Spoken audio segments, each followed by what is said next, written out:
नमस्कार मित्रों, आप देख रहे हैं एग्जाम पार अब की बात यूट्यूब चैनल को, जिस पर आपको मिलता है राजस्थान जीके के साथ साथ और भी बहुत कुछ।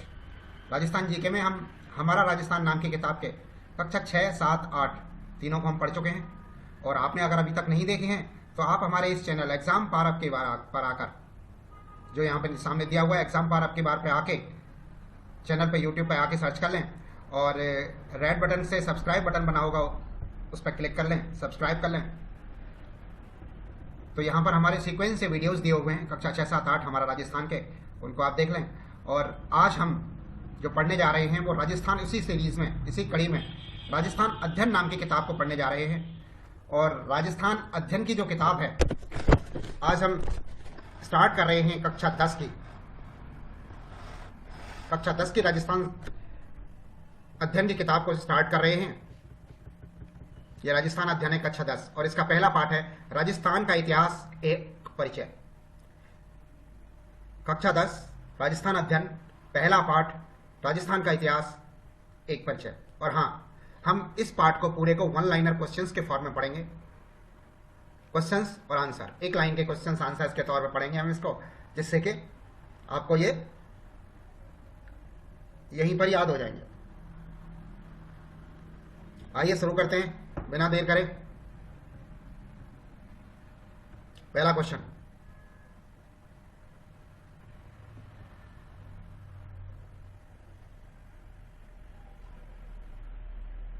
यस,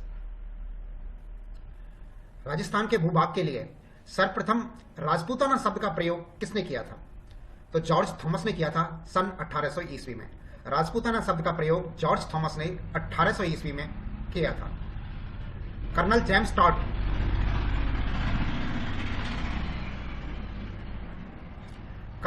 टॉड ने 1829 ईस्वी में अपनी पुस्तक analysis and antiquities of Rajasthan, colonel James Tod की किताब का नाम है analysis and antiquities of Rajasthan, में राजस्थान के लिए किस शब्द का प्रयोग किया था? तो इन्होंने राजस्थान के लिए रायथान और राजस्थान दोनों शब्दों का प्रयोग किया था। रायथान भी यूज में लिया था और राजस्थान भी यूज में लिया था। थर्ड क्वेश्चन है, राजस्थान का नामांकरण कब पूर्ण हुआ था? तो राजस्थान का नामांकरण 30 मार्च 1949 को पूर्ण हुआ था। इसीलिए उसी दिन, यानी कि तभी हम 30 मार्च को राजस्थान का स्थापना दिवस भी मनाते हैं। एक्चुअली जब राजस्थान का एकीकरण हुआ था तो प्रथम चरण में मत्स्य संघ बना था, और तीसरे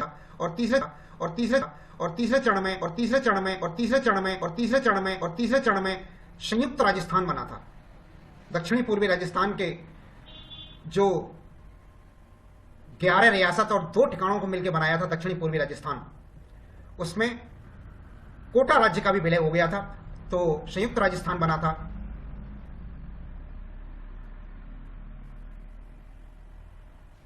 और उसके बाद तीसरे चरण में उदयपुर राज्य का विलय हुआ था, और चौथे चरण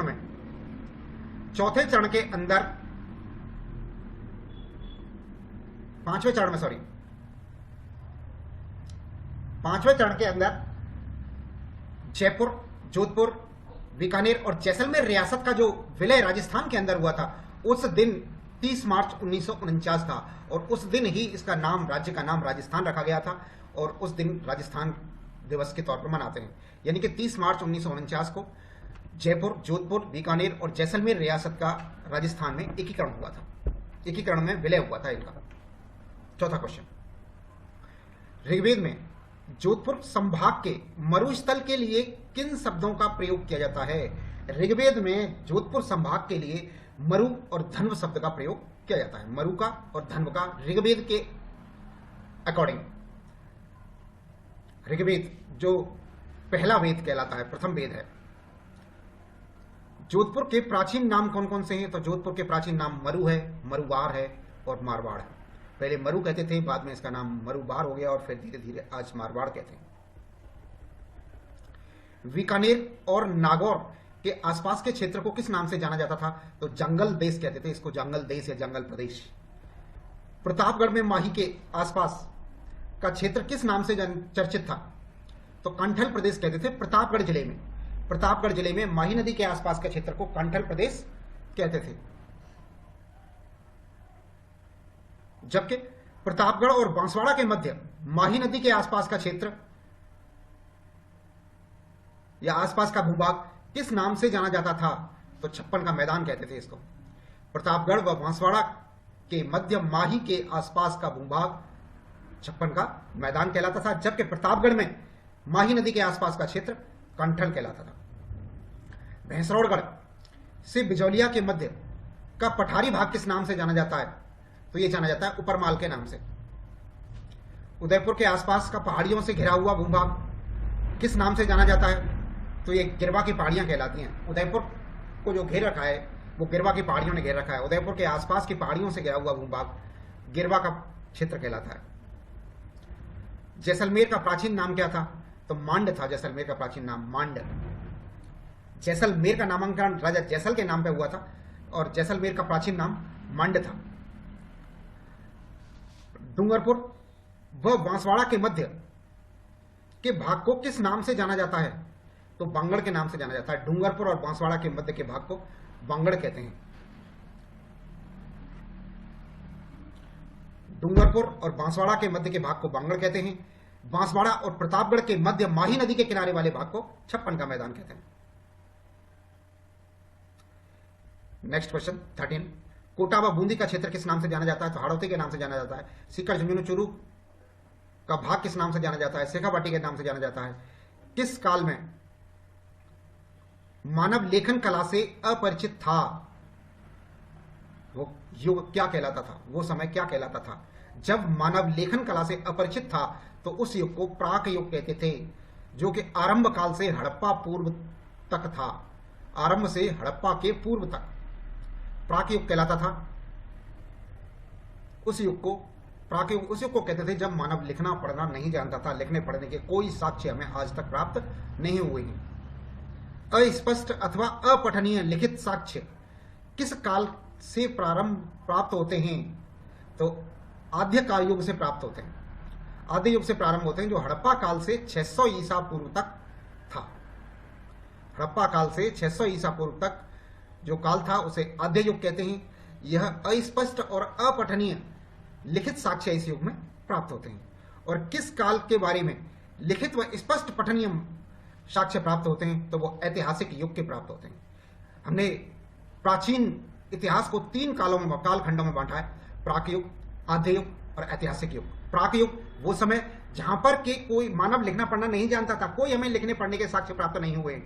दूसरा आद्य युग, आद्य युग में वो था जब मानव लिखना पढ़ना जानता था, लेकिन उसके लिखे हुए लेखों को हम नहीं पढ़ पाए आज तक, वो आद्य युग। और ऐतिहासिक युग ऐसे लिखित साक्ष्य जो मिले हमें, जिनको हम पढ़ सकते हैं, पठनीय हैं, जो उनको ऐतिहासिक काल के तौर पर माना गया है।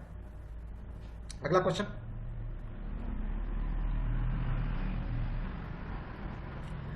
भारतीय इतिहास को कालक्रम के आधार पर कितने भागों में विभक्त किया गया है? तो 3 भागों में विभक्त किया गया है, अभी बता चुके हैं। मानव सभ्यता के उद्भव को किस काल से संबंधित माना जाता है? तो पाषाण काल से माना जाता है। मानव सभ्यता के उद्भव को किस काल से माना जाता है? तो पाषाण काल से। पाषाण काल वो जब मानव पत्थरों का प्रयोग करता था। ताम्र काल वो जब मानव तांबे का प्रयोग करने लग गया था। और लोह युग भी तब आया था जब मानव लोहे का प्रयोग करना सीख गया था। पाषाण काल को कितने भागों में विभक्त किया जा सकता है? तो 3 भागों में विभक्त किया जाता है पाषाण काल को: पूर्व पाषाण, मध्य पाषाण और उत्तर पाषाण काल। राजस्थान के किस स्थान से सर्वप्रथम पूर्व पाषाण काल के उपकरण खोजे गए हैं? तो जयपुर व इंद्रगढ़ से खोजे गए हैं पूर्व पाषाण काल के उपकरण। पूर्व पाषाण काल के उपकरण जयपुर और इंद्रगढ़ से खोजे गए हैं, जो कि पत्थरों के बने हुए थे और टेढ़े मेढ़े व अकुशल, ऐसा कह सकते हैं कि अकुशल किसी व्यक्ति ने बनाए हो। यानी कि जब तक उसमें उनके अंदर खूबसूरती नहीं थी, एक जैसे सारे औजार नहीं मिले थे। हथौड़ा है तो हथौड़ा एक जैसा नहीं मिला था, वो पत्थर ही थे कि लोहे के छोटे मोटे पत्थरों को से तोड़ते थे। जयपुर व इंद्रगढ़ से पूर्व पाषाण कालीन हस्त कुठार हथौड़ा किसने खोजा था? तो C.A. हैकट ने। C.A. हैकट ने जयपुर व इंद्रगढ़ से पूर्व पाषाण कालीन कुठार, हस्त कुठार खोजे थे।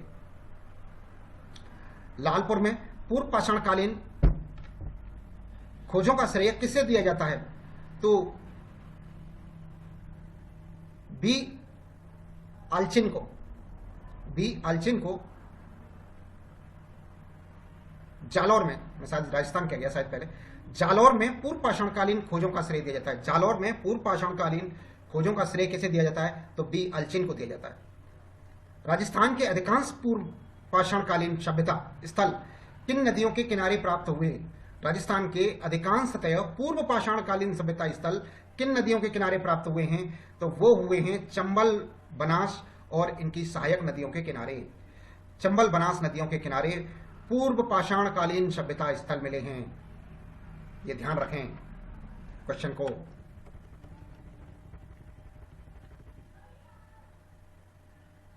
अगला 25वां, मध्य पाषाणकालीन सभ्यता के प्रमाण किन नदियों के किनारे मिले हैं? तो लूणी, बीड़च व इनकी सहायक नदियों के किनारे मिले हैं। मध्य पाषाणकालीन सभ्यता के प्रमाण मिले हैं लूणी, बेड़च और इनकी सहायक नदियों के किनारे। जबकि पूर्व पाषाणकालीन सभ्यता के प्रमाण कहां मिले हैं? बनास, चंबल और उनकी सहायक नदियों के किनारे। मध्य पाषाण काल में निर्मित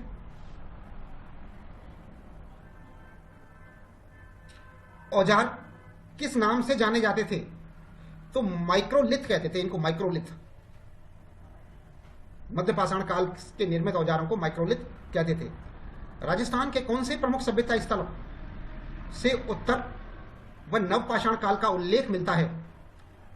तो बागौर सभ्यता से। बागौर भीलवाड़ा जिले के अंदर है बागौर सभ्यता, और तिलवाड़ा सभ्यता है दूसरी जो बाड़मेर के अंदर है, वहां से मिलता है। यानी कि बागौर भीलवाड़ा और तिलवाड़ा बाड़मेर से उत्तर पाषाण काल के सबूत मिलते हैं हमें। राजस्थान की प्रमुख सभ्यता स्थलों में उत्तर पाषाण काल या नव पाषाण काल का उल्लेख मिलता है। तो वो किन जगहों पे मिलता है? एक तो बागौर भीलवाड़ा जिले के अंदर और एक तिलवाड़ा बाड़मेर के अंदर। अगला, पिंड पांडलियां धातु युगीन सभ्यता स्थल कहां पर स्थित है? तो ये चित्तौड़ जिले में है। पिंड पांडलिया चित्तौड़गढ़ जिले में है।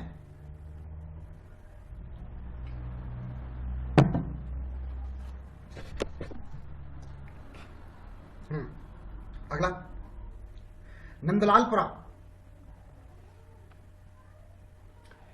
और किराड़ौत। नंदलालपुरा, किराड़ौत व चीतवाड़ी धातु युगीन सभ्यताएं स्थल कहां पर स्थित हैं? तो ये जयपुर के अंदर स्थित हैं। नाम याद रखें, बहुत इंपॉर्टेंट है। नंदलालपुरा, किराड़ौत और चीतवाड़ी धातु युगीन सभ्यताएं जयपुर में मिली थीं। और पिंड पांडलिया धातु युगीन सभ्यता चित्तौड़ में मिली थी। पिंडू पांडोलिया धातु युगीन सभ्यता चित्तौड़ में, नंदलालपुरा, किराड़ौत व चीतवाड़ी धातु युगीन सभ्यता जयपुर में पाई थी। अगला, सावड़िया व पुगल धातु युगीन सभ्यताएं कहां पर मिली हैं? तो बीकानेर के अंदर मिली हैं। सावड़िया और पुगल धातु युगीन सभ्यताएं बीकानेर के अंदर मिली हैं। अगला क्वेश्चन,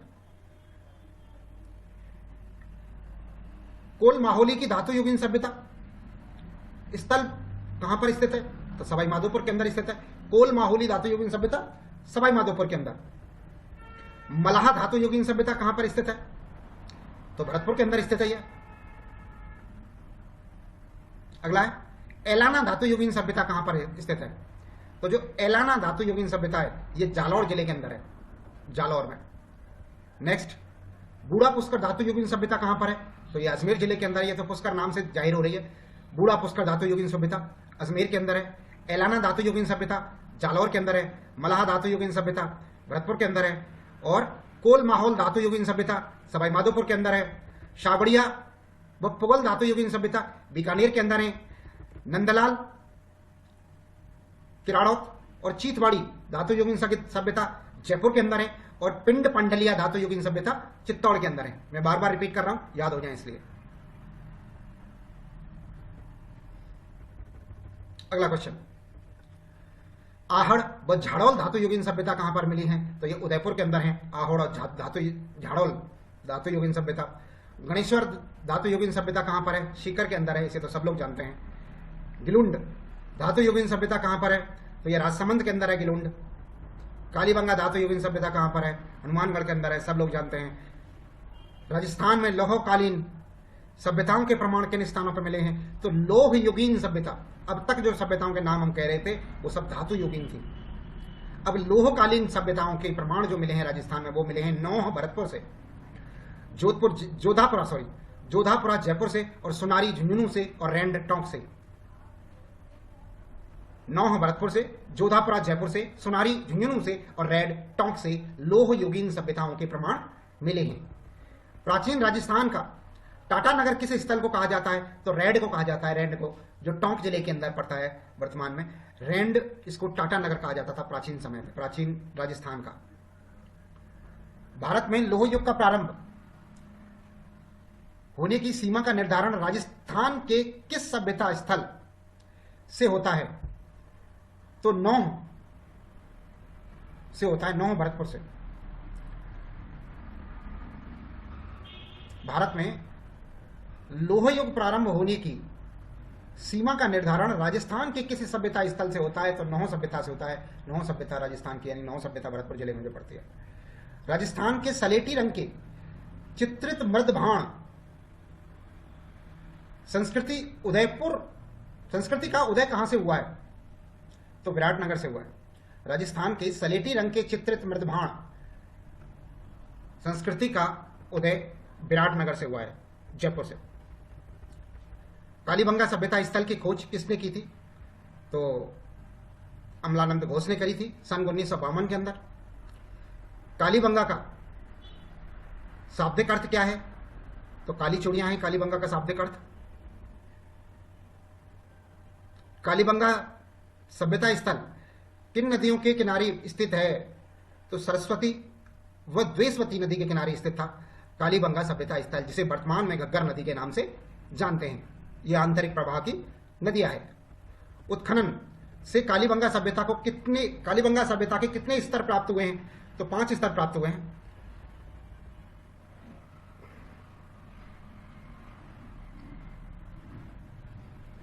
स्तर के आधार पर कालीबंगा सभ्यता स्थल को कितने भागों में बांटा जा सकता है? तो 2 भागों में बांटा जाता है, प्राक हड़प्पा सभ्यता व हड़प्पा सभ्यता। प्राक हड़प्पा सभ्यता मतलब हड़प्पा सभ्यता से पहले की, और हड़प्पा सभ्यता जो हड़प्पा सभ्यता के समय के है। यानी कि स्तर के आधार पर कालीबंगा सभ्यता को कितने भागों में बांटा जाता है? तो 2 भागों में बांटा जाता है, प्राक हड़प्पा सभ्यता और दूसरी हड़प्पा सभ्यता। अगला क्वेश्चन 49, दोहरे जुते हुए खेत के प्रमाण कहां से मिलते हैं? तो कालीबंगा से ही मिलते हैं दोहरे जुते हुए खेतों के प्रमाण। धूलकोट सभ्यता के प्रमाण, धूलकोट सभ्यता के प्रमाण किस सभ्यता स्थल से प्राप्त होते हैं? तो आहड़ जयपुर से प्राप्त होते हैं। आहड़ उदयपुर, सॉरी जयपुर नहीं उदयपुर। धूलकोट सभ्यता के प्रमाण किस सभ्यता स्थल से प्राप्त होते हैं? जैसे प्रमाण धूलकोट सभ्यता स्थल में मिले थे वैसे ही प्रमाण कहां मिले हैं? आहड़ के अंदर मिले हैं, जो कि वर्तमान में जयपुर जिले के अंदर आता है। आहड़ सभ्यता स्थल किस नदी के किनारे पर मिला था? तो ये आहड़ नदी या बेड़च नदी के किनारे पर मिला था, जिस नदी को आहड़ नदी भी कहते हैं और बेड़च नदी भी कहते हैं। आहड़ सभ्यता स्थल का उत्खनन किसके द्वारा किया गया था? तो आहड़ सभ्यता स्थल का उत्खनन किया गया था अक्षय कीर्ति व्यास के द्वारा 1953 में। 1953 में अक्षय कीर्ति व्यास द्वारा आहड़ सभ्यता स्थल का उत्खनन किया गया था। आहड़ सभ्यता स्थल को किस अन्य नाम से भी जाना जाता है? तो ताम्रवर्ती नगरी के नाम से भी जाना जाता है। ताम्रवर्ती नदी के नगरी के नाम से भी आहड़ सभ्यता को जानते हैं। अगला क्वेश्चन 54, गिलुंड सभ्यता स्थल किस नदी के किनारे पर स्थित है? तो गिलुंड सभ्यता स्थल जो है वो बनास नदी के किनारे पर है। गिलुंड सभ्यता स्थल का उत्खनन किसके निर्देशन में किया हुआ था? तो इसका उत्खनन हुआ था बी लाल के निर्देशन में। बी लाल 1957 से 1958 ईस्वी के दौरान बी लाल के निर्देशन में गिलुंड सभ्यता स्थल का हुआ था। बागौर सभ्यता स्थल का उत्खनन किसके निर्देशन में किया गया था? तो बागौर सभ्यता स्थल का उत्खनन जो किया गया था वो डॉक्टर VH मिश्र के निर्देशन में सन 1967 से 1970 के बीच में 4 साल के दौरान बागौर सभ्यता स्थल किया गया था। बागौर जो कि चित्तौड़ में पड़ता है। कृषि व पशुपालन के प्राचीन साक्ष्य कहां से प्राप्त होते हैं? तो बागौर से प्राप्त होते हैं, कृषि के और पशुपालन के साक्ष्य। गणेश्वर सभ्यता स्थल नीम का थाना सीकर किस नदी के किनारे पर स्थित है? तो कांतली नदी के किनारे है गणेश्वर सभ्यता। कृपशवर्णी मृदपात्र किस सभ्यता स्थल से प्राप्त हुए हैं? तो गणेश्वर सभ्यता से प्राप्त हुए हैं कृपशवर्णी मृदपात्र। भारत की ताम्रयुगीन सभ्यता की जननी किसे माना जाता है? तो गणेश्वर सभ्यता को ताम्रयुगीन सभ्यता की जननी माना जाता है।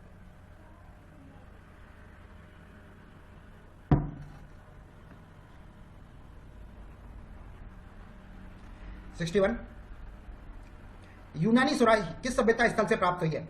यूनानी सुराही किस सभ्यता स्थल से प्राप्त हुई है? तो भीनमाल से प्राप्त हुई है। भीनमाल जालौर जिले में पड़ता है। यूनानी सुराही किस सभ्यता स्थल से प्राप्त हुई है? तो भीनमाल से प्राप्त हुई है। भीनमाल का प्राचीन नाम क्या था? श्रीमाल था इसका प्राचीन नाम। प्राचीन नाम भीनमाल का श्रीमाल था। रोमन एम्फोर सुरापात्र, रोमन एम्फोर कहते थे सुरापात्र, दारू पीने का एक पात्र, किस सभ्यता स्थल से प्राप्त हुआ है? तो भीनमाल सभ्यता से प्राप्त हुआ है। यानी कि यूनानी सुराही भी भीनमाल से मिली है और रोमन एम्फोरा भी भीनमाल से प्राप्त हुआ है। अगला है ईसवाल सभ्यता स्थल कहां पर स्थित है? ईसवाल सभ्यता स्थल उदयपुर में स्थित है। ईसवाल सभ्यता स्थल उदयपुर के अंदर है। राज्य में मौर्यकालीन सभ्यता स्थल का उल्लेख कहां से प्राप्त होता है? तो यह बैराट से प्राप्त होता है, जो कि जयपुर के अंदर है। मौर्यकालीन सभ्यता स्थल बैराट में मिलता है। अशोक का कौन सा अभिलेख बैराट से प्राप्त हुआ है? तो भब्रू अभिलेख प्राप्त हुआ है, जिसे बैराट अभिलेख भी कहते हैं। सम्राट अशोक का अभिलेख प्राप्त हुआ है। ताम्रपाषाण कालीन सभ्यता का बालाथल किस स्थान पर स्थित है? तो उदयपुर के अंदर है बालाथल ताम्रकालीन सभ्यता उदयपुर के अंदर है। बालाथल सभ्यता स्थल का उत्खनन किसके द्वारा किया गया था? तो प्रोफेसर V.N. मिश्र के द्वारा किया गया था बालाथल सभ्यता का उत्खनन। V.N. मिश्र के द्वारा बालाथल सभ्यता स्थल का उत्खनन किया गया था। नेक्स्ट, रंगमहल सभ्यता स्थल का उत्खनन। रंगमहल सभ्यता स्थल कहां पर स्थित है? तो रंगमहल सभ्यता स्थल हनुमानगढ़ जिले में स्थित है। अगला, ओजियाना सभ्यता स्थल कहां पर है? तो भीलवाड़ा के अंदर है। नगरी सभ्यता स्थल कहां पर है? चित्तौड़ में है। और तरोर सभ्यता स्थल कहां पर है? तो गंगापुर के अंदर है। अगला क्वेश्चन देखिए, राजस्थान में वैदिक सभ्यता के प्रमाण किस स्थल से प्राप्त हुए हैं? तो डेरा तरखानवाला व चक 64 से। राजस्थान में वैदिक सभ्यता स्थल के प्रमाण कहां से प्राप्त हुए हैं? तो ध्यान रखना, डेरा तरखानवाला जगह का नाम है, डेरा तरखानवाला और चक 64। पांडवों ने किस स्थान पर अज्ञातवास व्यतीत किया था? तो मत्स्य प्रदेश के अंदर विराटनगर में किया था। जयपुर के नजदीक विराटनगर है, उसमें किया था। किस बौद्ध ग्रंथ में 16 महाजनों का उल्लेख मिलता है? तो वो अंगुत्तर निकाय में मिलता है। महाजनपदों का उल्लेख, 16 महाजनपदों का उल्लेख अंगुत्तर निकाय में मिलता है। मत्स्य जनपद का सर्वप्रथम उल्लेख कहां से मिलता है? तो ऋग्वेद से मिलता है। विराट की पुत्री उत्तरा का विवाह किससे हुआ था? ये अर्जुन और सुभद्रा के पुत्र अभिमन्यु से हुआ था।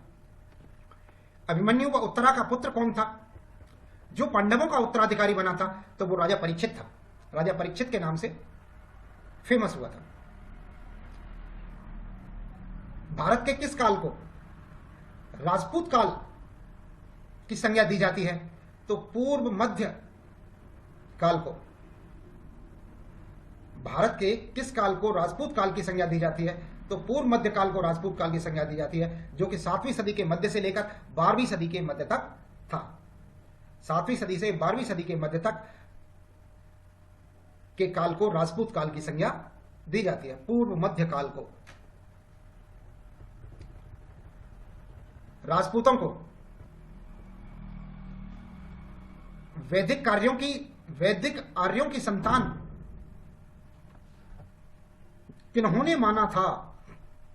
राजपूतों को वैदिक आर्यों की संतान किसने माना था? तो डॉक्टर G.H. ओझा व C.V. वैद्य ने। Doctor G.H. ओझा व C.V. वैद्य ने राजपूतों को वैदिक आर्यों की संतान कहा था। राजपूतों को अग्निकुंड से उत्पन्न होने का मत किसने दिया था? तो ये चंद्रबरदाई ने दिया था, अग्निकुंड से उत्पन्न हुए हैं। चंद्रबरदाई ने किस रचना में राजपूतों की उत्पत्ति को अग्निकुंड से होने की बात कही है? तो वो कही है पृथ्वीराज रासो में। अग्निकुंड सिद्धांत के अनुसार राजपूतों की उत्पत्ति किस मुनि के यज्ञ से की वजह से हुई? तो मुनि वशिष्ठ के यज्ञ से राजपूतों की उत्पत्ति हुई थी। वशिष्ठ के यज्ञ से कौन कौन से राजपूत उत्पन्न हुए थे? तो परमार, चालुक्य, प्रतिहार और चौहान। ऐसा कहते हैं ऋषि वशिष्ठ ने 2 बार यज्ञ किया था। तो 2 बार यज्ञ करने में पहली बार तो परमार, चालुक्य और प्रतिहार राजपूत पैदा हुए थे, और दूसरी बार यज्ञ किया था तो चौहान राजपूत उत्पन्न हुए। अगला क्वेश्चन 85।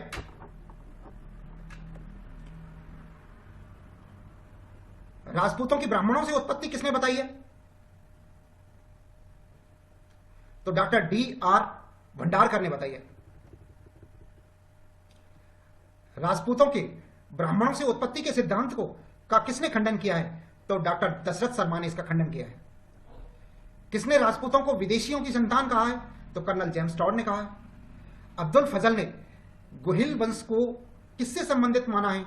तो ईरान के शासक नौशेखा से गोहिल वंश को संबंधित माना है अब्दुल फजल ने। कर्नल टॉड ने गोहिल वंश को किससे संबंधित माना है? तो बल्लभों के शासक से, बल्लभी शासक से। अगला क्वेश्चन 90 नंबर। गोहिल वंश को ब्राह्मणों से संबंधित किसने माना है? तो गोपीनाथ शर्मा व नैणसी ने माना है ब्राह्मणों से संबंधित। गोहिल के बाद मेवाड़ के प्रतापी शासक कौन हुआ था? तो गोहिल के बाद मेवाड़ का जो प्रतापी शासक हुआ था वो था बप्पा रावल। गोहिलों के बाद मेवाड़ का प्रतापी शासक बप्पा रावल हुआ था। नेक्स्ट, बप्पा रावल ने किसे हराकर चित्तौड़ पर अधिकार किया था? तो मान मौर्य को हराकर। बप्पा रावल ने एकलिंग जी का मंदिर कहां पर बनवाया था? तो कैलाशपुरी के अंदर बनवाया था एकलिंग जी का मंदिर। बप्पा रावल ने अपनी राजधानी किसे बनाया था? तो नागदा को बनाया था अपनी राजधानी। बप्पा ने कौन सी उपाधि धारण की थी? तो कालभोज की उपाधि धारण की थी। इतिहास में इतिहासकार सीबी वैद्य बप्पा रावल की तुलना किससे करते हैं? तो यूरोप के चार्ल्स मार्टेल से करते हैं। बप्पा रावल की उपाधि इतिहासकार सीबी वैद्य यूरोप के चार्ल्स मार्टेल से करते हैं।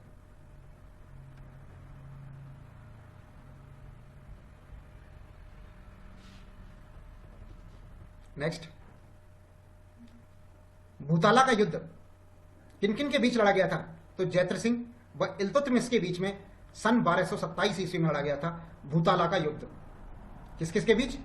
जैत्र सिंह और इल्तुतमिश। जैत्र सिंह और इल्तुतमिश के बीच 1227 ईस्वी में भूताला का युद्ध लड़ा गया था। भूताला के युद्ध का वर्णन किस ऐतिहासिक ग्रंथ में मिलता है? तो हम्मीर मदमर्दन जो कि जयसिंह के द्वारा लिखी गई है, जयसिंह सूरी के द्वारा लिखी गई है। भूताला के युद्ध का वर्णन इसमें मिलता है। हम्मीर मदमर्दन में हम्मीर किसे कहा गया है? तो इल्तुतमिश को हम्मीर कहा गया है।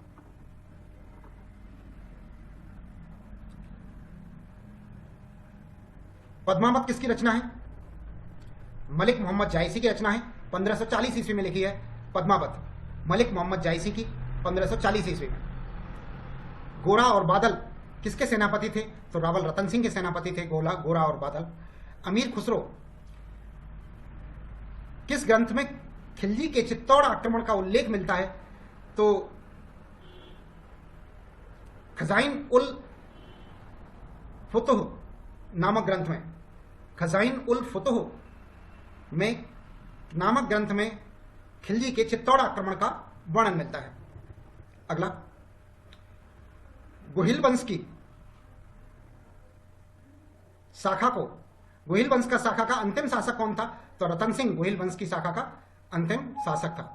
सिसोदिया ठिकाने के जागीरदार, सिसोदिया ठिकाने के जागीरदार हम्मीर ने चित्तौड़ कब जीता? तो 1326 ईस्वी में। विषम घाटी पंचानन व मेवाड़ का उदारक किसे कहा गया? तो हमीर को कहा गया।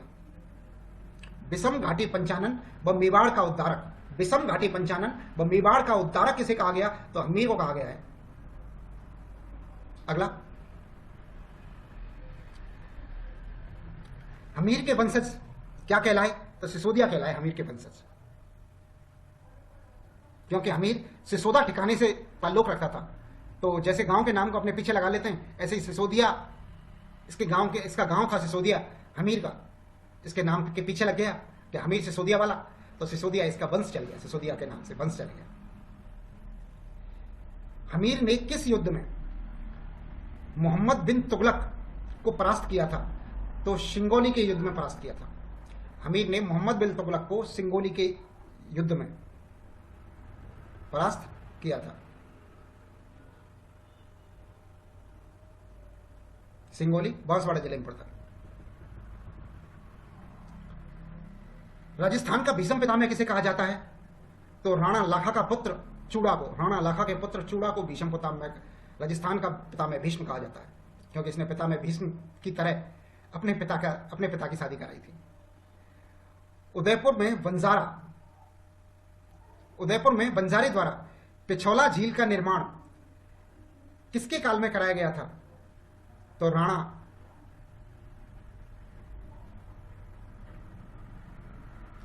लाखा के समय कराया गया था। राणा लाखा के समय पिछौला झील का निर्माण कराया था।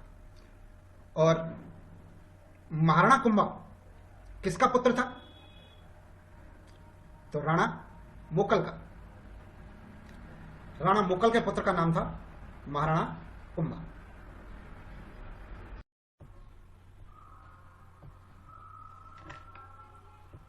यस, 111वें नंबर का क्वेश्चन है। कुंभा ने किस युद्ध में मालवा के शासक महमूद खिलजी को परास्त किया था? तो सारंगपुर का युद्ध था 1437 ईस्वी में। कुंभा ने मालवा के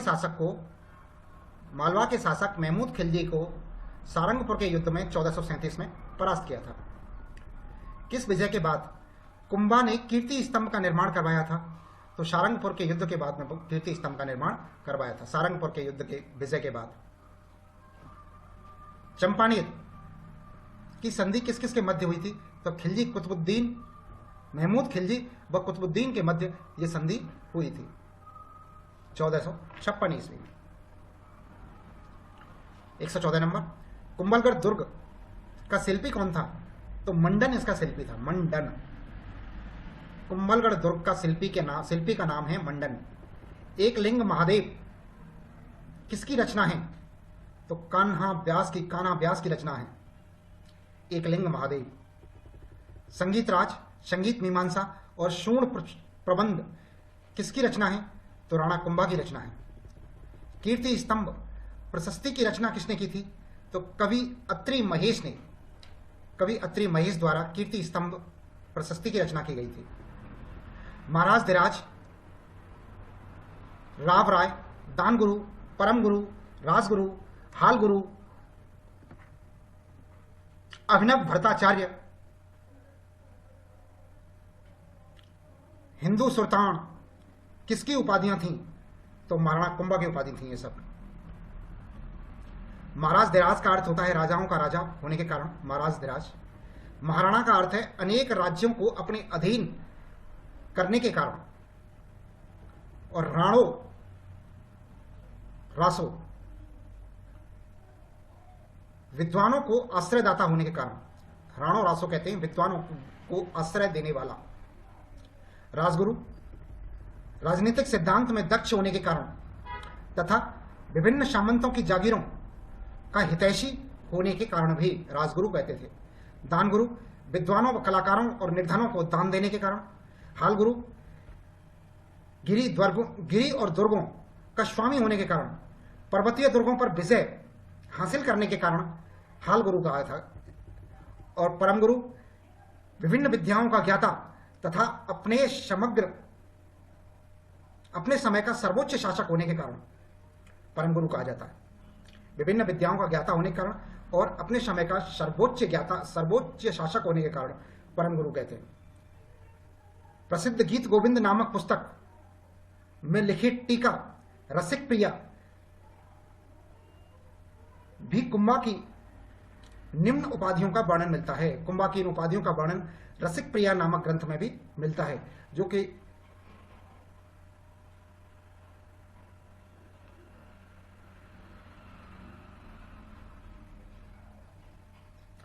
गीत गोविंद नामक पुस्तक की टीका है रसिक प्रिया, जिसमें कुंभा की उपाधियों का वर्णन मिलता है। उसमें मिलता है नरपति, सामान्य मानवों से श्रेष्ठ होने के कारण नरपति कहा गया है इसे।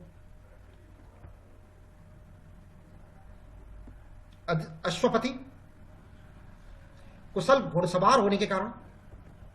गणपति, राज्यों का राजा होने के कारण। छापगुरु, छापामार युद्ध पद्धति में निपुण होने के कारण। और हिंदू सुल्तान, समकालीन मुस्लिम शासकों द्वारा हिंदुओं की रक्षा करने वाला विभूषित किया गया है। अगला, नाटक राज करता, तो नृत्य शास्त्र का ज्ञाता होने के कारण।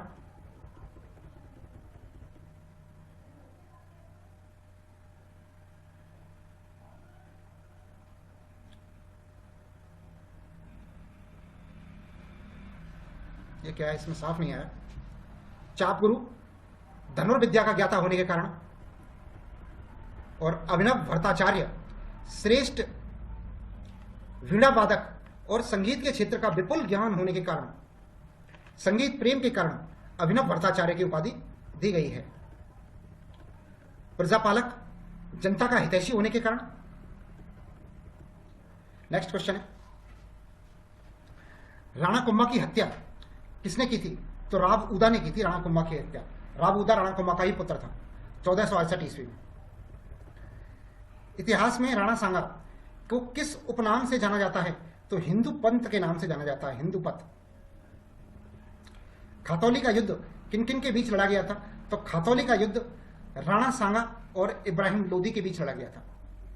खातौली जालौर में पड़ता है। किस युद्ध में सांगा की सेना बाबर की सेना को परास्त किया था? सांगा की सेना ने बाबर की सेना को किस युद्ध में परास्त किया था? तो बयाना के युद्ध में परास्त किया था, जो कि फरवरी 1527 ईस्वी में हुआ था। और बाबर ने किस युद्ध में राणा सांगा को परास्त किया था? तो ये खानवा के युद्ध में परास्त किया था, जो कि 17 मार्च 1527 ईस्वी को हुआ था। खानवा के युद्ध में कौन सी पद्धति से बाबर की विजय का कारण बनी? तो तुलगमा पद्धति अपनाई थी बाबर ने, जिससे कि वो खानवा के युद्ध में विजयी हुआ था। राणा सांगा की विष देने से किस स्थान पर मृत्यु हो गई थी? तो बसवा, दौसा जिले में मृत्यु हो गई थी, बसवा के अंदर 30 जनवरी 1528 ईस्वी को। राणा सांगा का समाधि स्थल कहां पर है? तो मंडलगढ़ के अंदर है समाधि स्थल।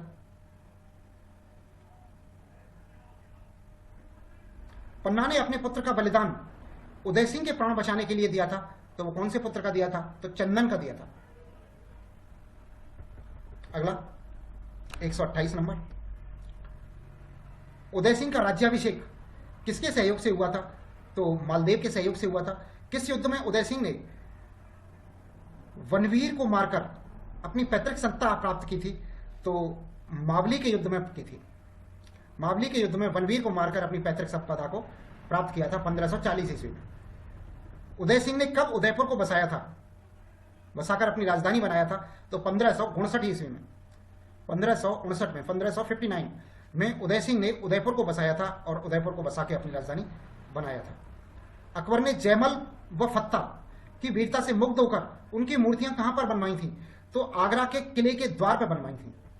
आगरा के किले के द्वार पर जयमल और फत्ता की मूर्तियां बनवाई थी। उदय सिंह ने अपना उत्तराधिकारी किसे बनाया था? तो जयमाल को बनाया था।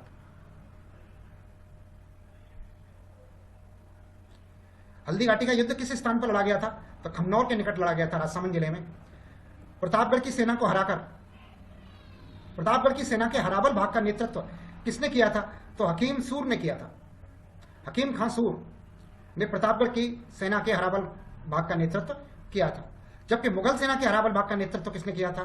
तो जगन्नाथ कछवाहा ने किया था। प्रताप के जीवन पर संकट देखकर राज चिन्ह किसने धारण कर लिया था? तो झाला बीदा ने कर लिया था। झाला बीदा ने प्रताप के जीवन पर संकट देखकर राज चिन्ह को धारण कर लिया था। हल्दी घाटी के युद्ध को अब्दुल फजल ने किस नाम से संबोधित किया था? तो खमनौर का युद्ध कहा था उसने। अब्दुल फजल ने इसे खमनौर का युद्ध कहा था। बदायूनी ने हल्दी घाटी के युद्ध को क्या कहा था? तो गोगुंदा का युद्ध कहा था उसने इसको। हल्दी घाटी नामांकन हल्दी चढ़ी कई नवविवाहिताओं के पुरुषों के वेश में लड़ने के कारण पड़ा। यह किसका कथन है? यह कथन है डॉक्टर महेश भानावत का। डॉक्टर महेश भानावत के अनुसार हल्दी घाटी नामक स्थान का नाम हल्दी घाटी इसलिए पड़ा कि यहां पर कई नवविवाहिताएं थीं जिन पर हल्दी चढ़ी हुई थी। उन्होंने पुरुषों के वेश में आके लड़ाई लड़ी थी। डॉक्टर महेंद्र भानावत ने किस पुस्तक में हल्दी घाटी का वर्णन किया है? तो अजूबा भारत उनकी पुस्तक है। डॉक्टर महेंद्र भानावत की पुस्तक का नाम है अजूबा भारत, जिसमें उन्होंने हल्दी घाटी के युद्ध का वर्णन किया है। किस युद्ध को मेवाड़ का मैराथन कहा गया? तो दिबेर के युद्ध को मेवाड़ का मैराथन कहा गया था। दिबेर के युद्ध को। तो दिबेर का युद्ध किस मुगल सेनापति दिबेर के युद्ध में किस मुगल सेनापति को अमर सिंह ने मौत के घाट उतार दिया था? तो वो था शेरमां सुल्तान खां। शेरमां सुल्तान खां को दिबेर के युद्ध में अमर सिंह ने मौत के घाट उतार दिया था। महाराणा प्रताप की छतरी कहां पर बनी हुई है? तो बारडोली में बनी हुई है, चित्तौड़गढ़ जिले में। मुगल मेवाड़ संधि जनवरी 1615 में किसके शासनकाल में हुई थी? तो अमर सिंह के शासनकाल में हुई थी मुगल मेवाड़ की संधि जनवरी 1615 ईस्वी में। अगला क्वेश्चन 145 नंबर। किस राजकुमारी से विवाह के उपरांत राज सिंह का औरंगजेब से विवाद हो गया था? तो किशनगढ़ की राजकुमारी चारुमती से। किशनगढ़ की राजकुमारी चारुमती से विवाह के पश्चात औरंगजेब से विवाद हो गया था। कितने काल में चित्तौड़ के दुर्ग और किसके काल में चित्तौड़ के दुर्ग और कंगूरे और बुर्जों को मुगल सेना ने ढहा दिया था? तो राज सिंह के शासनकाल में। राज सिंह के शासनकाल में औरंगजेब की सेना ने या मुगलों की सेना ने चित्तौड़ के दुर्ग, कंगूरे और बुर्जों को ढहा दिया था। संसार का सबसे बड़ा शिलालेख राज प्रशस्ति किस झील के किनारे पर है? तो यह राजसमंद झील के किनारे पर है। किस नदी के पानी को रोककर राजसमंद झील का निर्माण किया गया था? तो गोमती नदी को रोक के किया गया था। राठौड़ों को सूर्यवंशी ब्राह्मण भलराव की संतान किसने बताया था? तो दयाल दास ने बताया था। राठौड़ों को सूर्यवंशी ब्राह्मण भलराव की संतान बताया था दयाल दास ने। मारवाड़ के राठौड़ों को कन्नौज से आने वाली शाखा किसने बताया था? नैन्सी ने बताया था। मारवाड़ के राठौड़ों को कन्नौज से आने वाली शाखा बताया था नैन्सी ने। राठौड़ों का आदि पुरुष कौन था? तो रावसिहा राठौरों का आदि पुरुष था। अगला, मंडौरों को राठौर की राजधानी किसने बनाया? तो रावचूड़ा ने बनाया था। रावचूड़ा ने मंडौर को राजधानी बनाया था अपनी राठौरों की। चांद बावड़ी का निर्माण करवाने वाला चांद कंवर किसकी पत्नी थी? तो रावचूड़ा की पत्नी थी। रावचूड़ा की पत्नी थी जिसने चांद बावड़ी का निर्माण करवाया था। रणमल की किस प्रेमिका की सहायता से सामंतों ने उसकी हत्या कर दी थी? तो भारमली की सहायता से रणमल की हत्या कर दी थी। राव जोधा ने अपनी पुत्री का विवाह मेवाड़ के किस राजकुमार से किया? तो रायमल से किया था। रायमल से। राव जोधा ने जोधपुर नगर कब बसाया था? तो सन 1459 ईस्वी में बसाया था जोधपुर नगर। राव जोधा ने जोधपुर नगर को सन 1459 ईस्वी में बसाया था। राव जोधा द्वारा निर्मित मेहरानगढ़ दुर्ग का निर्माण किस पहाड़ी पर कराया गया है? तो चिड़िया ट्रैक है उस पहाड़ी का नाम? चिड़िया ट्रैक पर मेहरानगढ़ दुर्ग का निर्माण हुआ है, राजजोधा द्वारा करवाया गया था। राजजोधा को जोधपुर का पहला प्रतापी शासक किसने माना? तो गौरीशंकर हीराचंद ओझा ने। गौरीशंकर हीराचंद ओझा ने राजजोधा को जोधपुर का पहला प्रतापी शासक माना था। जैसलमेर के रावलूणकरण की पुत्री उमा को इतिहास में किस नाम से प्रसिद्ध हुई? तो रूठी रानी के नाम से प्रसिद्ध हुई थी। रूठी रानी के नाम से जैसलमेर के रावलूणकरण की पुत्री प्रसिद्ध हुई थी। आगे, जैता व कुंभा किसके सेनापति थे? तो मालदेव के सेनापति थे। किस युद्ध में शेर शाह ने धूर्ता से मालदेव उसकी सेनापतियों के मध्य अविश्वास उत्पन्न किया? तो गिरी सुमेल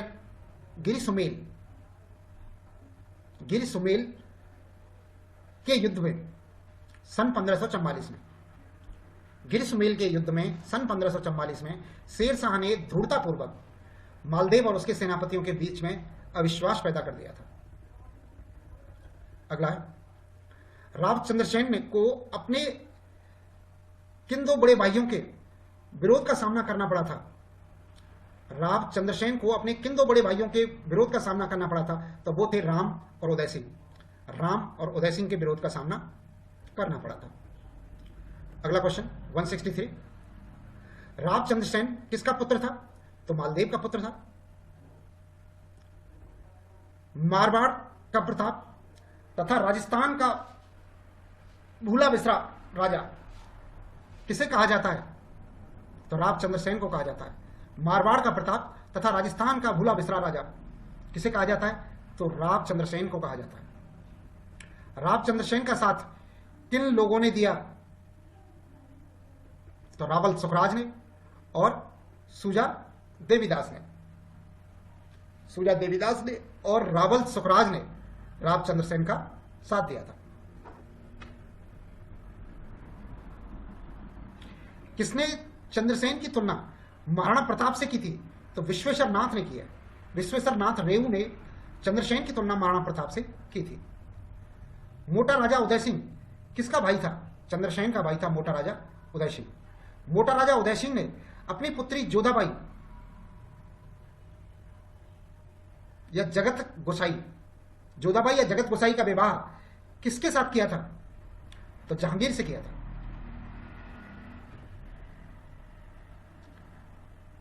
मोटा राजा उदय सिंह ने अपनी पुत्री जोधाबाई या जगत गोसाई का विवाह किससे किया था? तो जहांगीर से किया था। जहांगीर व जोधाबाई की संतान कौन थे? तो खुर्रम थे। जहांगीर और जोधाबाई की संतान थी खुर्रम। महाराजा जसवंत सिंह को जोधपुर का शासक नियुक्त करके बादशाह ने किसे उसका मंत्री बनाया था? महाराज जसवंत सिंह ने जोधपुर का शासक नियुक्त करके महाराज जसवंत सिंह को जोधपुर का शासक नियुक्त करके बादशाह ने किसे उसका मंत्री बनाया था? तो मंत्री बनाया था अशोक ठाकुर राज सिंह कुमावत को। अशोक ठाकुर राज सिंह कुमावत को महाराज जसवंत सिंह का मंत्री बनाया था। किसके विश्वासघात के कारण धर्मक में उत्तराधिकार के युद्ध में दारा की पराजय हुई थी? तो कासिम खां के विश्वासघात के कारण। कासिम खां के विश्वासघात के कारण धर्मक के युद्ध में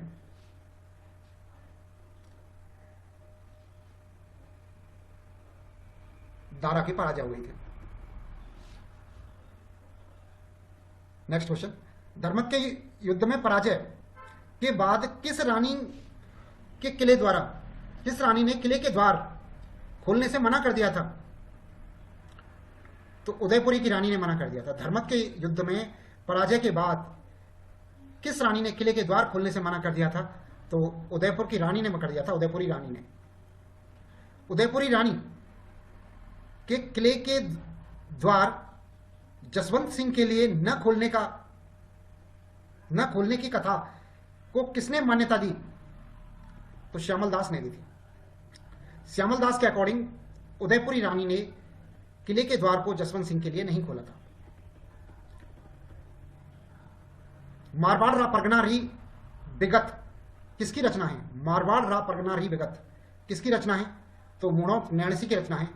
मारवाड़ रा परगना री विगत, मुणोक नैणसी। नेक्स्ट क्वेश्चन, सूरत मिश्र, नरहरि दास, नवीन कवि, बनारसी दास आदि किसके दरबारी कवि थे? तो ये सब जसवंत सिंह के दरबारी कवि थे। जसवंत सिंह के दरबारी कवि थे कौन कौन? सूरत मिश्र, नरहरि दास, नवीन कवि और बनारसी दास जसवंत सिंह के दरबारी कवि थे। राव वीका ने बीकानेर की स्थापत्य कब किया था? बीकानेर की स्थापना कब करी थी? सॉरी, राव बीकानेर की स्थापना कब करी थी? तो 1488 ईस्वी में राव बीका द्वारा बीकानेर की स्थापना की गई थी। राव बीका ने जंगल प्रदेश कब जीता? तो 1465 ईस्वी में राव बीका ने जंगल प्रदेश को जीता था। अगला क्वेश्चन, बीठू सूजा ने अपने ग्रंथ राव जैतसी रो छंद में किसे कलयुग का कर्ण कहा था? तो राव लूणकरण को कलयुग का कर्ण कहा था बीठा सूजा ने अपने ग्रंथ राव जैतसी में। राव जैतसी रो छंद रचना किसकी है? बीठू सूजा की। बीठू सूजा की रचना है राव जैतसी रो छंद। इसमें उसने राव लूणकरण को कलयुग का कर्ण कहा है। किस ग्रंथ में राव लूणकरण की तुलना दानवीर कर्ण से की गई है? तो करमचंद वंशो कीर्तन काव्य में की गई है। करमचंद वंशो कीर्तन काव्य में कर्ण से तुलना की गई है राव लूणकरण की। अगला, नागराज किसका सेनापति था? तो राव जैतसी का सेनापति था। किस युद्ध में मालदेव के विरुद्ध हुई जैतसी? किस युद्ध में मालदेव के विरुद्ध युद्ध में जैतसी मारा गया था? तो पाहेवा का युद्ध हुआ था 1541 ईस्वी में। 1541 ईस्वी में पाहेवा के युद्ध में मालदेव के विरुद्ध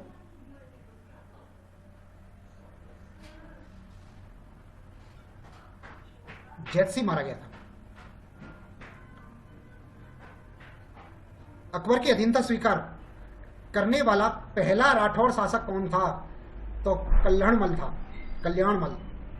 कल्याणमल पहला शासक था जिसने अकबर की अधीनता स्वीकार करी थी। अगला,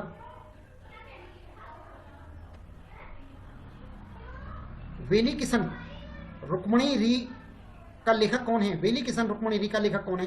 तो पृथ्वीराज राठौर द्वारा लिखित किताब का नाम है वेली किशन रुक्मणी री का लेखक पृथ्वीराज राठौर। किस राठौर शासक को अकबर ने महाराज धिराज की उपाधि दी थी? तो राव रायसिंह को दी थी महाराज धिराज की उपाधि। मुंशी देवी प्रसाद ने किसे राजपूत आने का कर्ण कहा था? तो मुंशी देवी प्रसाद ने राजपूत आने का कर्ण कहा था राव रायसिंह को राजपूत आने का कर्ण कहा था। किस गांव में सीमा विवाद को लेकर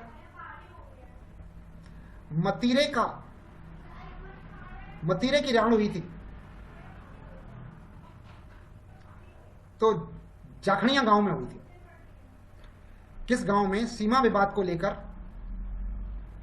मतीरे की राड़ हुई थी? मतीरे की राड़ यानी कि मतीरे की राड़ किस गांव में हुई थी सीमा विवाद को लेकर? तो जाखड़िया गांव में हुई थी सन 1644 ईस्वी में। मतीरे की राड़ युद्ध किनके मध्य हुआ था? मतीरे की राड़ नामक युद्ध किनके मध्य हुआ था? तो यह हुआ था कर्ण सिंह बीकानेर का और अमर सिंह नागौर के बीच में। कर्ण सिंह बीकानेर और अमर सिंह नागौर के मध्य। अगला है,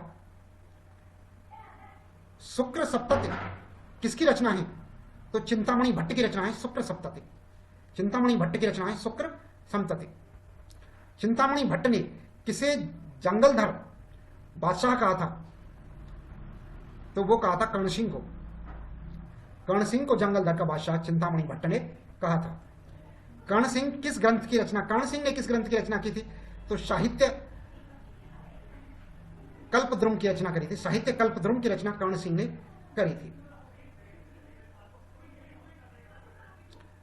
अगला क्वेश्चन, कर्ण सिंह के दरबारी विद्वान गंगानंद मैथिल ने कौन से ग्रंथों की रचना की थी? तो कर्णभूषण,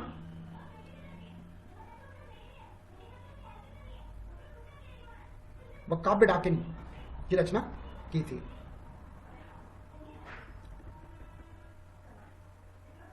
चौहानों को ब्राह्मण वंश में से किसने माना था? डॉक्टर दशरथ शर्मा ने माना था चौहानों को ब्राह्मण वंश से। चौहानों को सूर्यवंशी किसने कहा था? डॉक्टर गौरीशंकर हीराचंद ओझा ने कहा था चौहानों को सूर्यवंशी। और चौहानों को आदि पुरुष कौन कहता था? तो वासुदेव चौहान ने कहा था आदि पुरुष। और बिजौलिया शिलालेख के अनुसार किसे सांबर झील का प्रवर्तक माना गया था? तो वासुदेव को माना गया था। बिजौलिया शिलालेख के अनुसार सांबर झील का प्रवर्तक किसे माना गया था? तो वो वासुदेव को माना गया था। अगला क्वेश्चन है 196 नंबर का। आइए देखते हैं 196। किस चौहान शासक को पृथ्वीराज विजय नामक ग्रंथ में बैरीघट्ट की उपाधि दी गई है? तो वो है गोविंद तृतीय। गोविंद तृतीय नामक चौहान शासक को पृथ्वीराज विजय नामक ग्रंथ में बैरीघट्ट की उपाधि दी गई थी। अजय मेरू नगर, वर्तमान में अजमेर नाम है इसका, किसने बसाया था? तो अजयराज चौहान ने बसाया था सन 1113 ईस्वी में। सन 1113 ईस्वी में अजय मेरू नगर की स्थापना की गई थी, जो कि वर्तमान अजमेर है। अजयराज द्वारा चलाए गए चांदी और तांबे के सिक्के क्या कहलाते थे? तो अजय प्रिय द्रंभ कहलाए। अजयराज के सिक्कों को उसकी किस रानी ने के नाम का उल्लेख मिलता है? अजयराज के सिक्कों पर उसकी किस रानी का उल्लेख मिलता है? तो सोमलवती का उल्लेख मिलता है। अजमेर के आना सागर झील व पुष्कर में वराह मंदिर का निर्माण किसने करवाया? तो अरणीराज ने करवाया था। अरणीराज ने अजमेर के आना सागर झील और पुष्कर में वराह मंदिर का निर्माण करवाया था। अरणोराज। नेक्स्ट क्वेश्चन, देवबोध व धर्मघोष नामक विद्वान किसके दरबार में कवि दरबार में थे? तो अरणोराज के दरबार में थे देवबोध और धर्मघोष। दिल्ली पर अधिकार करने वाला पहला चौहान शासक कौन था? तो विग्रहराज चतुर्थ था दिल्ली पर अधिकार करने वाला पहला चौहान शासक। विग्रहराज ने किस नाटक की रचना की थी? तो हरिकेली नाटक की रचना करी थी। हरिकेली विग्रहराज के द्वारा लिखा गया था। बीसलपुर झील का निर्माण किसने करवाया था? तो विग्रहराज चतुर्थ ने करवाया था बीसलपुर झील का निर्माण। विग्रहराज चतुर्थ द्वारा बीसलपुर झील का निर्माण करवाया गया था। किसका काल शपादलक्ष सपादलक्ष का स्वर्ण काल कहलाता है? तो विग्रहराज चतुर्थ का काल जो है स्वर्ण काल कहलाता है। आल्हा उदल वीर सेनापति थे पृथ्वीराज चौहान तृतीय के काल में। आल्हा उदल वीर सेनापति थे पृथ्वीराज चौहान के समय पर। पृथ्वीराज विजय किसकी रचना है? तो ये जयानक की रचना है पृथ्वीराज विजय। तराइन का प्रथम युद्ध सन 1191 ईस्वी में गौरी को किसने हराया था? तो पृथ्वीराज चौहान तृतीय ने हराया था।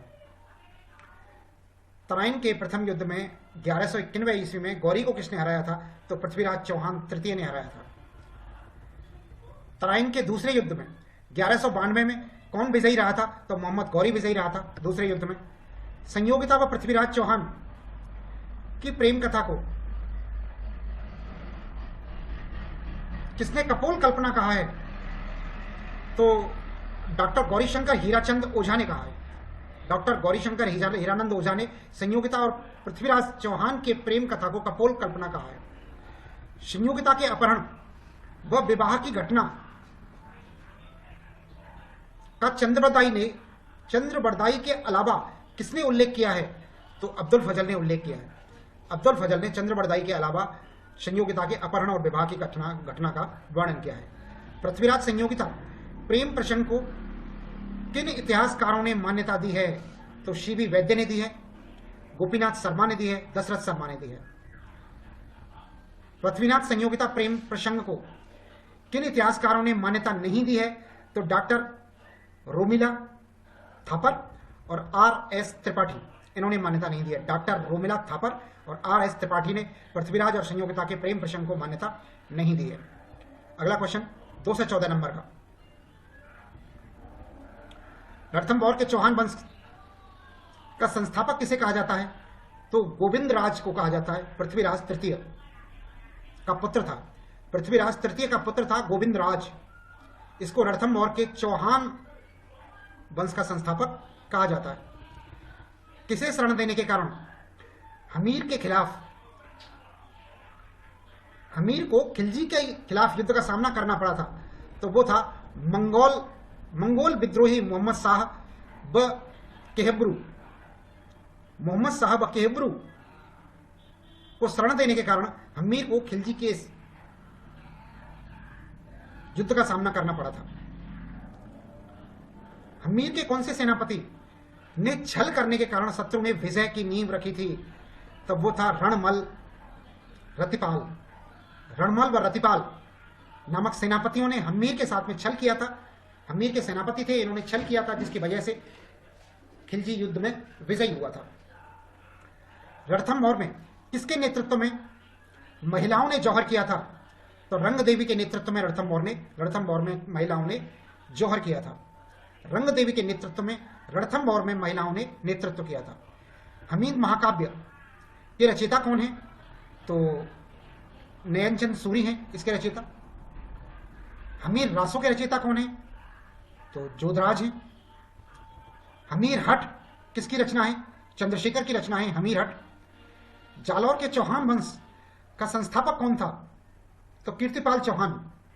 कीर्तिपाल चौहान जालौर के चौहान वंश का संस्थापक था। कीर्तिपाल चौहान। जालौर के चौहानों में सबसे अधिक शक्तिशाली शासक कौन था? तो कन्नड़देव था। जालौर के चौहानों में सबसे अधिक शक्तिशाली शासक कन्नड़देव था। किस इतिहासकार ने अलाउद्दीन के जालौर पर आक्रमण के कारण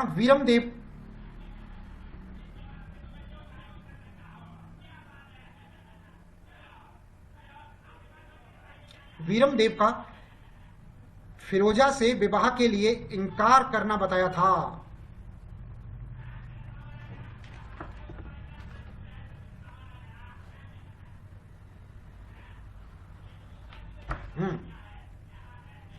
किस इतिहासकार ने अलाउद्दीन खिलजी के जालौर पर आक्रमण का कारण वीरमदेव का फिरोजा से विवाह से इनकार करना बताया था? तो यह नैण सिंह ने बताया था। खिलजी ने सिवाना के किले को जीतकर उसका नाम क्या रखा था? खैराबाद गया था उसका नाम। खिलजी ने सिवाना के किले को जीतकर उसका नाम खैराबाद कर दिया था। खिलजी ने खैराबाद किले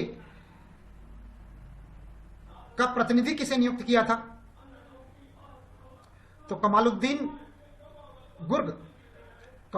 गुर्ग को खिलजी ने खैराबाद किले का प्रतिनिधि नियुक्त किया था। किसके विश्वासघात से खिलजी ने कन्नड़देव को परास्त किया था? तो दहिया सरदार बीका के विश्वासघात से। दहिया सरदार बीका के विश्वासघात के कारण कन्नड़देव को पराजय का मुंह देखना पड़ा था। खिलजी ने जालौर को जीतकर उसका नाम क्या रखा था? जलालाबाद रख दिया था उसका नाम, जालौर का नाम जलालाबाद कर दिया था खिलजी ने। कछवाहा शासक स्वयं को किनका वंशज बताते हैं? तो राम के ज्येष्ठ पुत्र कुश का। कछवाहा शासक स्वयं को किसका वंशज बताते हैं? तो राम के ज्येष्ठ पुत्र कुश का वंशज बताते हैं। कछवाहों की प्रारंभिक राजधानी क्या थी? तो दौसा रही है कछवाहों की प्रारंभिक राजधानी। मुगल अधीनता स्वीकार करने वाला प्रथम राजपूत कौन था? तो वो था भारमल। मुगल अधीनता स्वीकार करने वाला प्रथम राजपूत भारमल था। भारमल ने सांभर में अपनी किस पुत्री का विवाह अकबर से किया था? तो वो थी हरखोबाई। हरखाबाई का विवाह किया था, जिसे बाद में मरियम या रजयानी के नाम से भी जाना गया था। अगला क्वेश्चन 232 नंबर। कौन सा मुगल सम्राट हरखाबाई का पुत्र था? तो जहांगीर था हरखाबाई का पुत्र। किस वर्ष भारमल ने अपने पुत्र भगवान दास व पौत्र मानसिंह सहित सब परिवार अकबर की अधीनता स्वीकार कर ली थी? तो 1562 ईस्वी में सांभर के अंदर। किस वर्ष भारमल ने अपने पुत्र भगवान दास और पौत्र मानसिंह के सहित अकबर की अधीनता स्वीकार कर ली थी? तो 1562 ईस्वी में कर ली थी।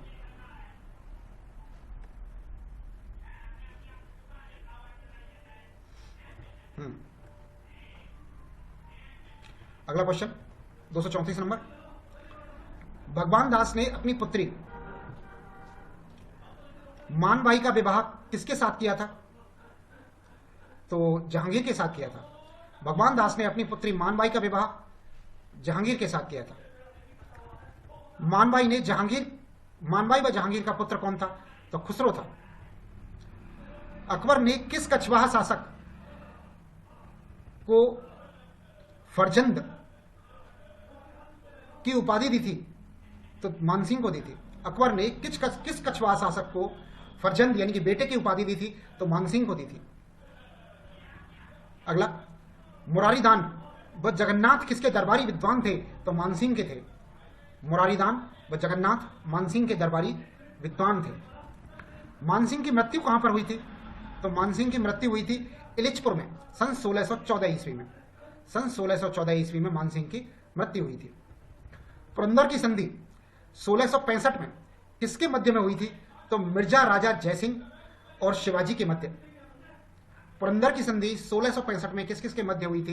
तो मिर्जा राजा जयसिंह और शिवाजी के मध्य हुई थी। कवि बिहारी किसके दरबार में था? तो मिर्जा राजा जयसिंह के दरबार में था कवि बिहारी। मिर्जा राजा जयसिंह के दरबारी कवि थे बिहारी, महाकवि बिहारी। जयसिंह द्वितीय को किसने सवाई की उपाधि प्रदान की थी? जयसिंह द्वितीय को किसने सवाई की उपाधि प्रदान की थी? तो औरंगजेब ने करी थी। आमेर का नाम मोमिनाबाद किसने रखा था? तो मुअज्जम बहादुर शाह ने रखा था। मुअज्जम ने या बहादुर शाह ने। आमेर का नाम मोमिनाबाद आमेर का नाम मोमिनाबाद किसने रखा था? तो बहादुर शाह ने रखा था। अगला, सवाई जयसिंह द्वारा बनवाई गई नक्षत्रों की शुद्ध सारणी का नाम क्या था? तो जीज मोहम्मद शाही था। सवाई जयसिंह द्वारा बनवाई गई नक्षत्रों की शुद्ध सारणी का नाम जीज मोहम्मद शाही नाम रखा था। जयसिंह ने किस ज्योतिष ग्रंथ की रचना की? तो वो की कारिका की। जयसिंह द्वारा बनवाई गई सबसे बड़ी सौर वेधशाला किस नाम से जानी जाती है? तो जंतर मंतर के नाम से जानी जाती है। अश्वमेध यज्ञ किसने करवाई थी? करवाने वाला अंतिम हिंदू शासक कौन था? तो सवाई जयसिंह था जिसने अश्वमेध यज्ञ कराई थी। अंतिम हिंदू शासक था जिसने अश्वमेध यज्ञ को करवाया था। सती प्रथा पर रोक थाम व विधवा विवाह को मान्यता देने हेतु नियम बनाने वाला पहला राजपूत शासक कौन था? तो सवाई जयसिंह था। सवाई जयसिंह ने सती प्रथा पर रोक लगाई थी और विधवा पुनर्विवाह को मान्यता दी थी। वो शासक सवाई जयसिंह था। नाहरगढ़ के किले व जयमल तोप का निर्माण किसने करवाया था? तो सवाई जयसिंह ने करवाया था। राजस्थान का कौन सा राजवंश स्वयं को श्री कृष्ण का वंशज बताता है? तो जैसलमेर का भाटी बताते हैं। राजस्थान का कौन सा राजवंश स्वयं को श्री कृष्ण का वंशज बताते हैं? तो जैसलमेर के भाटी बताते हैं। अगला है, भाटियों का नियमित इतिहास किसके काल से मिलता है? तो विजयराज के काल से मिलता है। विजयराज के काल से भाटियों का नियमित इतिहास मिलता है। अगला क्वेश्चन 251 नंबर, जैसलमेर की स्थापना किसने की थी? तो जैसल भाटी के द्वारा की गई थी। कौन सा किला 2.5 साकों के लिए जाना जाता है? तो जैसलमेर का किला या सोनार का किला जाना जाता है 2.5 साकों के लिए। साका शब्द का अर्थ क्या होता है? साका शब्द का अर्थ होता है कोई भी राजपूत योद्धा अपने सिर पर केसरिया पगड़ी बांधकर युद्ध के लिए जाता है और इस इरादे से जाता है कि युद्ध में या तो फतह करके लौटूंगा, या तो दुश्मन का सिर अपने कदमों में डाल के लौटूंगा, या अपनी कुर्बानी दे के आऊंगा, उससे पहले वापस नहीं आऊंगा। उसे साका कहते हैं। यानी कि साका किसको कहते हैं? कोई भी राजपूत योद्धा अपने सिर पर केसरिया पाग बांधकर, केसरिया कफन बांधकर युद्ध के लिए जाए और इस बात के लिए जाए या तो मिटना है या मिटाना है, उसे साका कहते हैं। तो जैसलमेर को में 2.5 साके हुए थे। इस तरह से 2.5 साके हुए थे, 2 पूरे साके हुए थे और एक अर्ध साका हुआ था। इसलिए जैसलमेर को 2.5 साकों का वाला किला कहते हैं। यस, जैसलमेर का पहला साका किसके काल में हुआ था? तो जैसलमेर का पहला साका हुआ था मूलराज के काल में। मूलराज के काल में अलाउद्दीन खिलजी के आक्रमण के समय पहला साका हुआ था। जैसलमेर का दूसरा साका किसके काल में हुआ था? तो यह हुआ था रावल दूदा के काल में, फिरोज शाह के आक्रमण के समय पर। फिरोज शाह के आक्रमण के समय पर रावल दूदा के काल में जैसलमेर के अंदर दूसरा साका हुआ था। और जैसलमेर का अर्ध साका कब हुआ था? तो सन 1550 में लूणकरण पर अमीर अली के हमले से, लूणकरण पर अमीर अली के हमले के दौरान अर्ध साका हुआ था। नागौर दरबार में किस भाटी राजा ने अकबर की अधीनता स्वीकार कर अपनी पुत्री का विवाह अकबर से कर दिया था? तो वो था हर्राज भाटी। हर्राज भाटी ने अपनी पुत्री का विवाह नागौर के दरबार में अकबर की अधीनता स्वीकार करके कर दिया था। भाटी वंश का अंतिम शासक कौन था? तो वो था जवाहर सिंह। जवाहर सिंह भाटी वंश का अंतिम शासक था। जाट शासकों की शुरुआत किससे होती है? तो गोकुला जाट से होती है, गोकुल जाट से। गोकुला जाट की हत्या के बाद उसके संघर्ष को किसने जारी रखा था? तो राजाराम जाट ने जारी रखा था। भरतपुर के स्वतंत्र जाट साम्राज्य की शुरुआत किसने करी थी? तो चूड़ामन जाट ने करी थी। किस जाट शासक को जयसिंह ने ब्रजराज की उपाधि दी थी? तो महाराजा बदन सिंह को जयसिंह द्वारा ब्रजराज की उपाधि दी गई थी। किस जाट शासक ने पानीपत के युद्ध के पश्चात मराठों को शरण दी थी? तो वो महाराजा सूरजमल ने दी थी। महाराजा सूरजमल ने मराठों को शरण दी थी पानीपत के युद्ध के बाद। रूहेलों के खिलाफ हुए युद्ध में किस सेनापति ने सूरजमल की मृत्यु की पूर्ण पुष्टि पर ही विश्वास किया था? तो वो था नजीब खान। नजीब खान ने सूरजमल की मृत्यु पर पूर्ण संतुष्टि होने के बाद ही विश्वास किया था। अगला है, करौली का कौन सा राजवंश स्वयं का संबंध मथुरा के सूरसेन शाखा से जोड़ता है? तो वो था यादव वंश। यादव वंश के करौली शासक स्वयं को सूरसेन की शाखा से जोड़ते थे। करौली के यादव वंश की स्थापना किसके द्वारा की गई थी? तो विजयपाल के द्वारा की गई थी सन 1040 ईस्वी में। सन 1040 ईस्वी में करौली के विजयपाल यादव नामक शासन ने करौली की स्थापना की थी और इसका नाम उस समय कल्याणपुर रखा गया था। कल्याणपुर नाम वर्तमान करौली किसने बसाया था? तो अर्जुन सिंह ने बसाया था। कल्याण सिंह था। करौली की स्थापना विजयपाल ने करी थी और कल्याणपुर की अर्जुनपाल। करौली के किस शासक ने अंग्रेजों से संधि की थी? तो हरबख्श सिंह ने करी थी। करौली के किस शासक ने अंग्रेजों से संधि की थी? तो हरबख्श सिंह ने। अगला, आबू के परमार वंश के संस्थापक कौन थे? तो धूमराज आबू के शासक थे। अगला, किस युद्ध में मराठों के विरुद्ध राठौर कछवाहा संयुक्त सेना पराजित हुई थी? किस युद्ध में मराठों के विरुद्ध राठौर कछवाहा की संयुक्त सेना परास्त हो गई थी? तब वो था पाटन का युद्ध।